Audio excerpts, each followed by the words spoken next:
নুপুর, নুপুর, তুমি এখানে? আমি দাদার কাছে গেছিলাম। তুমি বলেছিলে না কাজ ছেড়ে দিলে দাদা আমার অনেক ক্ষতি করার চেষ্টা করবে, আমাকে কোনোদিন ছাড়বে না। ছেড়ে দিয়েছে?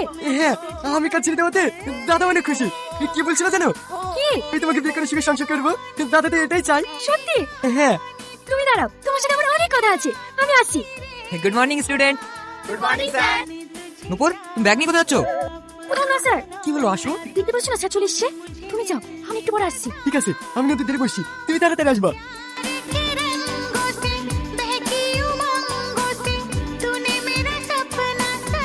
কলেজ তো 3টের সময় ছুটি হয়ে যায়, 4টে বেজে গেল, এখনো আসছে না কেন?